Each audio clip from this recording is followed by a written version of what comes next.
Hi, this is Antoinette, and welcome back to Metro Detroit Living. Now, just like before, we're not going to talk about the cities and surrounding counties of Detroit. Today, we're going to stick with the topic of the home ownership gap. I felt like that's an important topic that we need to discuss a little more.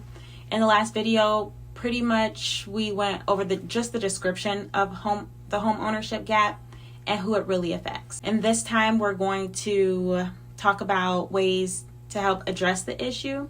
So now that you know what it is, let's try to fix it.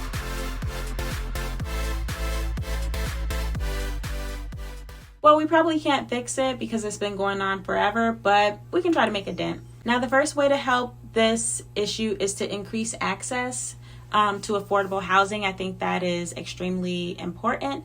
Now, we can't make a seller price the home how we want them to and what we really think is fair. But we can give people opportunity to get the finances to get affordable housing. We can make our clients aware of homes in every area that meet their criteria and what they've been pre-approved for. And we can also expand financial education and counseling resources to help our clients better prepare for owning a home, so they won't lose their home, so they'll understand their taxes and all the other fees and bills that come regularly with owning your own home.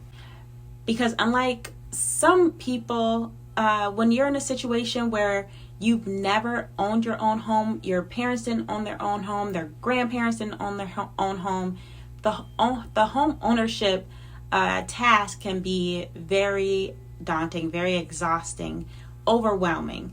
And just something that you're not prepared for because you've never seen it before. So, for example, the MISHDA program offers counseling where it takes you through the home buying process, educates you in home ownership and things like that. And I think it's a really, really good counseling program. I wish it was available to everyone.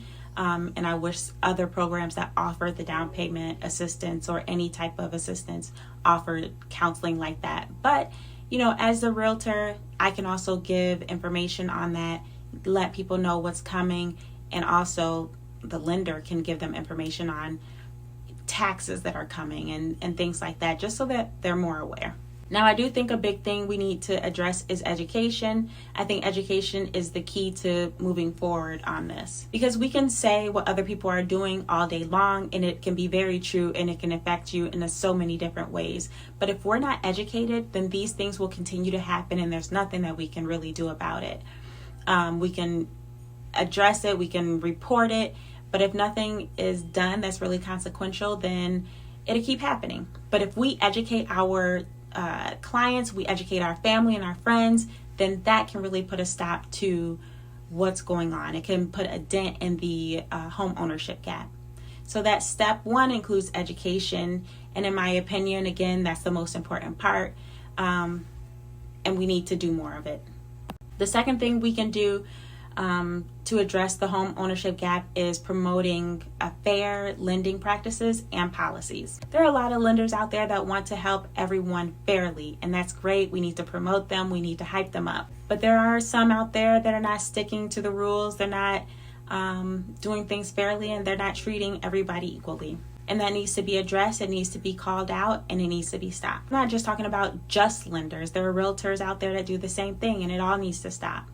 But in that same breath, we need to support programs that provide down payment assistance and other forms of financial assistance to low income and underrepresented communities. Just like I said, MISHDA does that, and there are other lenders that have their own individual programs that do the same thing.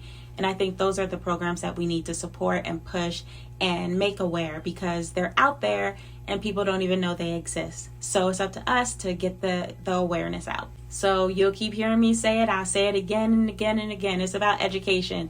All of these things come back to educating our friends, our families, our clients. Let's keep educating and making these programs aware, educating our clients on what they have to do, and allowing them to be in the space of home ownership. Really trying to decrease this gap, because it's a real thing. Whether you believe it or not, it's true. Statistics are out there. Reports are out there, so you don't have to take my word for it. And the last thing I think is really important, and it's an overall community help, and that is to advocate for policies and address systemic inequality and promote economic opportunities. That was a mouthful, but this is something that, like I said, it's more of a community involvement, so not just the person affected can rally around this. Everyone that believes that this is a problem and want to help can be involved. We can decrease the home ownership gap, and everyone can be treated fairly. It takes a community, it takes a village, but like I said before, we're not going to solve this or, make a huge change overnight, but we can make a little bit of a difference. Even if it's in one neighborhood, that matters. If this is something you have experienced, it's terrible, but it's true. There are ways to report issues, and I think it should be reported. If someone is in a job or a career where they say they're there to help and they are treating you unfairly based off of the way you look or where you live currently, it should be reported. But I also think again and again and again, education is key, and you should have an equal opportunity to own your own home, period, no matter what. If you can afford to own your own home, then you should be able to do that. And you should have access to these programs that I'm talking about that are out there that can really help and make a difference in your life and in your family's lives.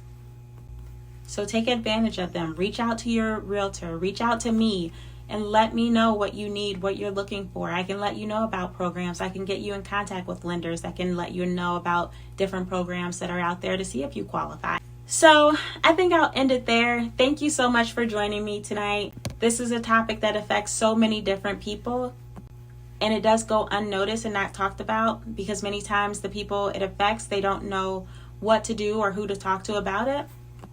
So let's just start the conversation. And again, this is going to be a series, so next time we'll get into more specifics. Like redlining, does it still exist? The answer is yes, but we'll talk about it more next time. Feel free to follow me on all my social media. And like I say in all my videos, I'm everywhere. TikTok, Instagram, Facebook. You can find me. Until next time, have a good day.